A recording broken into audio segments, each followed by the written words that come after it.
কেন বারবার অতিবৃষ্টি?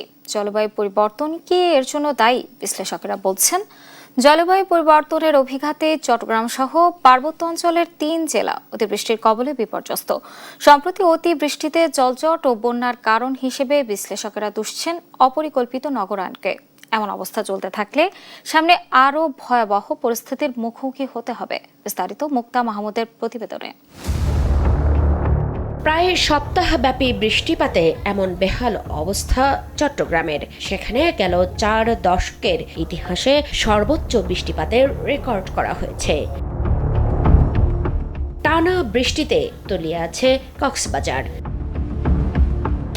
ভারী বর্ষণ ও পাহাড়ি ঢলে রাঙামাটি, খাগড়াছড়ি এবং বান্দরবান এই 3 পার্বত্য জেলার জনজীবন তো এখন চরমভাবে বিপর্যস্ত। সেখানে প্রায় 7 লাখেরও বেশি মানুষ এখন পানিবন্দী। এমন নজির ওই অঞ্চলে সাম্প্রতিককালে দেখা যায়নি। কিন্তু কেন হঠাৎ এমন বন্যা? আমরা বলতে পারি যে মৌসুমী অতি ভারী বৃষ্টিপাত এবং স্বাভাবিকের তুলনায় বেশি বৃষ্টিপাতই বর্তমান বন্যার জন্য দায়ী। কেন হচ্ছে এই অতিবৃষ্টি? অতিবৃষ্টির পেছনে জলবায়ু পরিবর্তনের মতো বৈশ্বিক সমস্যা কতটা দায়ী? জলবায়ু পরিবর্তনের ফলে এরকম রেকর্ড পরিমাণ বৃষ্টি হচ্ছে, যেটা শুধু বাংলাদেশে না, পৃথিবীর অনেক দেশেই এরকম বৃষ্টি হচ্ছে। পাহাড়ি ঢল ও টানা বৃষ্টিতে তৈরি হয়েছে শহরগুলোতে জলাবদ্ধতা, তলিয়ে গেছে সড়ক, বিচ্ছিন্ন হয়েছে যোগাযোগ ব্যবস্থাও। অতিরিক্ত বৃষ্টি হলেই কি শহর তলিয়ে জলাবদ্ধতা হয়? এজন্য দ্রুত ও অপরিকল্পিত নগরায়ন কতটা দায়ী? আর পাহাড় ধসই বা হচ্ছে কেন? এই পরিমাণ পানি একটা শহরে আসলে সেটা আসলে বন্যা, নগর বন্যা দেখা দিবি। এর পাশাপাশি আমরা দেখছি যে খাল, বিল, নদী, নালা এগুলির যে ক্যারিং ক্যাপাসিটি ছিল সেটা অনেকটা কমে গেছে এবং অনেক জায়গায় খাল বেদখল হয়ে গিয়েছে। তো দ্রুত নগরায়ন এবং তার ফলে যে এই নগরের যে গাছপালা কেটে ফেলা, জলাভূমি ভরে ফেলা, এগুলি কিন্তু একটা এফেক্ট করছে।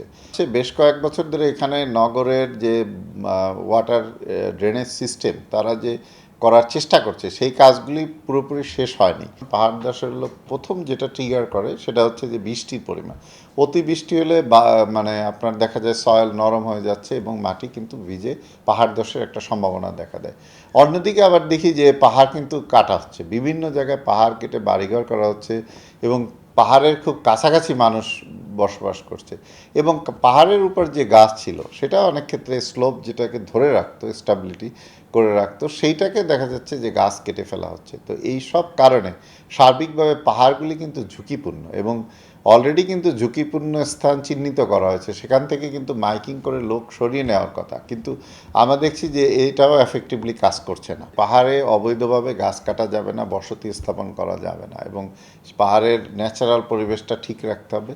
প্লাস হচ্ছে যেখান থেকে পানি নামে, যে ড্রেন সিস্টেম, সেইটাও বাধা দেওয়া যাবে না। এবারের বন্যা ও পাহাড় ধস থেকে সুরক্ষা পেতে আশ্রয় কেন্দ্রে আছেন প্রায় 37,000-এর মতো মানুষ।